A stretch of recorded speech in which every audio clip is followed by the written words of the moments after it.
Hey, how are you? I am Chris Robin, aka at Detroit Beastie, here with Fantasy Six Pack to talk about Sunday Night Football. The Green Bay Packers host the Kansas City Chiefs. Kickoff is promptly at 8:20 p.m., and we might have a snow game on our hands. And if so, that changes everything. We can double all the running back stuff. We can double all the IDP and defensive stats, and that'll probably suppress a little bit of the wide receiver stats. But before we get into all that goodness, make sure you go to the website at fantasy6pack.net. And when you get there, use promo code FFPlayoffs and you'll get 25% off any package you want to get your hands on. And what a perfect time to get in on the action, right? The fantasy football playoffs are happening soon, maybe next week, or if they're rolling now. And what better time to get involved with everything Fantasy Six Pack has going on? And if I've said it once, I've said it a million times. Here at Fantasy Six Pack, there is a collection of people who are beyond the realm of what should be possible when it comes to ranking. They're always top 5, top 10, without a doubt. And you're going to want to be in on it. And if you're out of the fantasy football playoffs and you just want some DFS action or some sports betting stuff, then you came to the right place. Me, Keith, and Dave have you covered. Make sure you use FF Playoffs to get 25% off anything that you need. Full access to the Discord as well, where you can find anyone and everybody if you're looking for some action. When we look at this football game, let's get back to this one. As I said, kickoff promptly at 8:20 p.m. The over-under is at around 42.5 points. But as I said, during the day today, it'll be snowing in Green Bay. By the time kickoff happens, it looks like the snow will have stopped, but it's still going to be 30 degrees, and that is cold. And again, Kansas City's not a beachfront. It's not Miami. It's not Pasadena, California. They're used to it, but snow and ice changes the complexity of a football game, and it could be fun, right? And I have in my notes, will Kansas City warm up without shirts on? You know, the opposing team likes to get into the head of the other team, but if you're in Green Bay, a fan or a player, it's just in your blood to be cold, and you don't care, and it's wild. As I said, kickoff is at 8:20 p.m. Kansas City -6 points here. Let's get right into it, and we'll talk about Patrick Mahomes. He is a stone cold stud. Not normally, in the fantasy football world, he's not the number one overall ranked quarterback, but he still gets it done on the field. And when you look at his price tag, 17.5 on FanDuel, 12.4 on DK, $33 on Yahoo, you can still count on 27 to 28 completions. That's a little high, but I think that's the kind of game we see here tonight. 280 to 290 yards, a pair of touchdown passes, and the guy's going to do whatever it takes with his legs to move the chains, or if he sees an opening, 5 to 6 carries for another 30 to 35 yards. The question to me is Jordan Love, right? He had a phenomenal Thanksgiving Day game in Detroit a week and a half or 10 days ago. And again, Green Bay, to me, this game is all... I have a weird feeling in my gut, but it's a good, there's good nervous and bad nervous. Like you go to court, you're going to go to jail, or you get a speeding ticket pulled over by the police. But there's a good nervous, right? You got plans tomorrow. You're going to propose to your girlfriend or your husband, whatever it is. There's a difference between a good nervous and a bad nervous. And I have a good nervous for the Green Bay Packers in this one. They're at home. It's going to be cold, snowing. Lambeau Field is no picnic for opposing teams. And again, coming off that win in Thanksgiving against Detroit could be a major boost. And again, the Packers in the NFC, they're not out of this thing. So I would look for Jordan Love, who's 15 grand on FanDuel, 9.6 on DK, $25 on Yahoo, to come out slinging this thing. And when you look at DVP, Green Bay's 8th against quarterbacks. So Mahomes, going to be no picnic, and Love, Kansas City 6. So again, when you look at these quarterbacks, I have Love 21 to 22 completions, around 250 yards, and a pair of touchdown passes. So not almost 30 or 40 yards between him and Mahomes, but again, 4 to 5 carries for another 20 yards. So both quarterbacks are absolutely in play tonight. When we look at the running backs, that's where the action's going to be. And you look at Isaiah Pacheco, an absolute stone cold stud. I have like 3 guys that are going to be just run in a loop in terms of an MVP and captain spot, and Pachenko is one of them. Green Bay, 23rd overall against opposing running backs. Pachenko, 13-5 on FanDuel, 10-2 on DK, 15 to 16 carries, 70 to 75 yards, just running guys over, just truck sticking them. He'll find the end zone on the ground, and I have him catching 3 or 4 passes for another 30 yards. So to me, Pachenko, 100 all-purpose yards and a touchdown seems like a good baseline. And if it's a snow game, again, I'm not going to double that, but 30 carries in a snow game, we've seen it before with Shady McCoy, right? And Kelvin Johnson did some amazing things in a snow game. Clyde Edwards-Helaire, not much of a factor. A.J. Dillon, again, Kansas City, 14th overall against opposing running backs. Only 12 grand on FanDuel, 7-8 on DK. Again, 15 to 16 carries, 70 to 75 yards. This guy's got quads the size of my waist, probably. I have a 34 waist. That's a huge calf muscle. Quadzilla, they don't call him Quadzilla for nothing. But Dillon, 70 to 75 yards, 2 to 3 receptions for another, I would say, 10 to 15 yards. The only difference is I have Pachenko and Dillon a touchdown, right? I have Pachenko with a touchdown. A.J. Dillon, I'm not too comfortable giving him a touchdown, which would be shocking if it's cold and icy and snowy. But the trio of Packers wide receivers that I'm going to get to shortly, they eat up touchdowns. All three of these guys, Reed, Watson, and Dobbs, they just score touchdowns because it's their job. Well, Pat Taylor, James Robinson. Patrick Taylor needs to be on our radar if we're going to play multi-enter GPPs.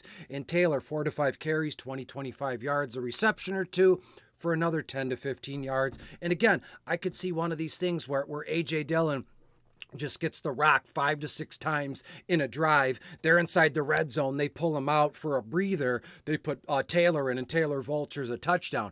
And again, with these wide receivers, the rookie tight end Kraft, I just don't feel comfortable giving A.J. Dillon a touchdown here, but I will move on. And when we look at the wide receivers, again, the DVP could be thrown out the window in a game. It's Sunday Night Football. It's in Lambeau. It's 30 degrees, cold and snow. I've said it 1,000 times already. But again, this is, I don't want to fade the wide receiver position, but I don't want to get overly involved with the Kansas City wide receivers. And I'll tell you here in a minute. Rashee Rice, Green Bay, 10th overall against opposing wide receivers, 11-5 on FanDuel, 8-4 on DK. He had his first 100-yard receiving game for the first time for Kansas City since last season in Week 7 for Kansas City. Again, Travis Kelce's had a lot of 100-yard games. Pachenko's been running it. Patrick Mahomes. The wide receiver position in Kansas City just isn't all that important. And I know I've said that before about the running back position in Kansas City. But again, this team is so good at playing that shell game, that cat and mouse game. You never know what Andy Reid is going to do. There's only 2 for sure things with Kansas City, Mahomes and Travis Kelce. The rest is kind of just fluid, right? It's just floating around in a bubble, waiting for us to kind of, scoop it down. Or when we play that game where you put a quarter in and the claw comes down, it's all a matter of chance in a way. When you look at Justin Watson, Sky Moore, MVS, none of them are really doing it for me, right? Watson, he can come and go, right? It depends on what Patrick Mahomes sees early on in the game. We've seen games where Watson is just heavily involved, target after target after target.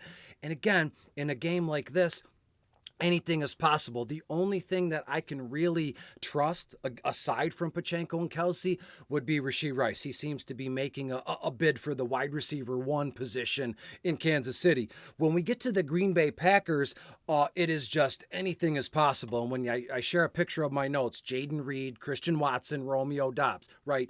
Kansas City 8th overall against wide receivers. I have all 3 guys highlighted in green, no pun intended here, but I have lineups, and I think I'm asking you to, if you feel comfortable, putting all 3 guys in the same lineup, and then we can mix and match as we see fit. If you got $5, you put each guy at an MVP captain, the rest of them in the flex. You can fit in Kelce or Pachenko, and boom, we're rolling. Jaden Reed, 6 to 7 targets, 3 to 4 receptions, 45 to 50 yards. This guy loves to score touchdowns. Got 6 of them on the year. Christian Watson, finally back, and he looks to be their wide receiver 1. He sure played the part on Thanksgiving against the Lions. He was the talk of the town, early in the afternoon. Is Christian Watson back? He's catching passes deep downfield. He had a touch. He looked very good. I have him 6 to 7 targets, 4 to 5 receptions, 55 to 60 yards, averaging 16.7 yards a reception. He's got 3 touchdowns. And when you look at Romeo, 6 to 7 targets, 4 to 5 receptions, 45 to 50 yards. Watson averaging 16.7 yards a reception. Romeo Dobbs averaging 10.6 yards a reception, and he has 7 touchdowns. So again, all 3 of these guys can be interchangeable to a certain extent. Jaden Reed is a rookie. He's been questionable this week. He's got some sort of chest injury. I don't think it's going to play that big of a role. He will be active.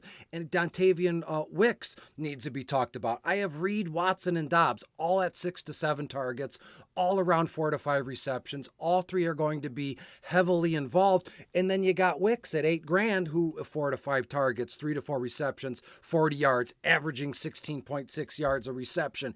He is also in play, but I would feel more comfortable with Reed, Watson, and Dobbs. Specifically, I would go Watson, Reed, and Dobbs in that order for, importance. When we look at the tight ends, it's all about Kelsey.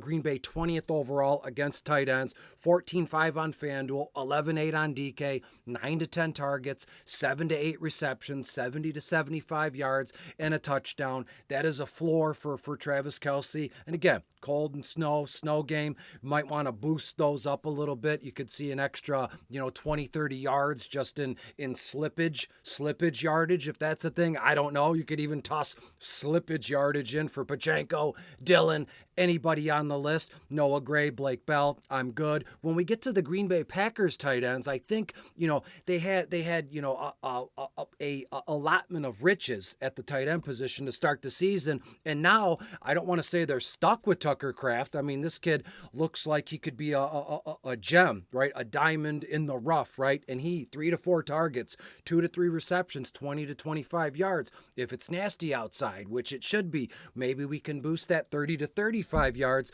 And does he catch a touchdown in favor of Watson or Reed? Anything is possible. Ben Simmons, Josiah Deguara, I'm good there. When we look at the DSTs, right, the Chiefs, the Packers, I have each team 2 to 3 sacks, each one with an interception. I have the Chiefs with the difference maker of a fumble recovery, but again, in my if I could have saved snow game and ice and said it once or twice in the length of the entire video, which I have not, I would have saved it for this exact part of the video, because again, when it's this nasty in the wind and it's 30 degrees, you can elevate the DSTs a little bit. Even the worst DST in the league might get a little bit of a bump because the quarterback can't see. His sight is limited. You get impingements on the offensive line, defensive linemen, 6'5" guys just standing up in your face. We never know, but I have each team which is in play here. And the Chiefs 9-5 on FanDuel, Packers 8-5 on DraftKings. The Chiefs 4-6 and Green Bay is 3-8. When we look at the kickers, nothing is standing out to me. Obviously, I would prefer Butker because I have Kansas City scoring a few more points than Green Bay. Let's get some recent betting trends. I'll give you a final score and we'll get the heck out of here, and we can be in the comfort of our own beds and our couches under the warm covers when we watch this game. Kansas City 7-3 against the spread their last 10 games. Green Bay 5-5 against the spread their last 10 games. The under 7-3 Kansas City's last 10 games, and Green Bay the under 6-4 their last 10. So you look at the over-under, 42.5. I have the final score here around 27-17. So when you add that up, 2 + 1 is 3, plus the 7, you're looking right at about 42 points. So within that half-point range, it's like Las Vegas knows what they're doing. So to me, I would be okay with taking the under, and I would also take Kansas City minus the 6 points. You're free and clear to do what you want. Give me Kansas City to win this one 27-17. Before I split, make sure you get to the website and use FF Playoffs. You get 25% off, and there's no perfect time to get in on all the action here at Fantasy Six Pack. So until I see you again, fairly soon, Monday Night Football video coming right back at you. Be good, be safe. Give me Kansas City to win in a pretty good game in Green Bay. Talk to you later.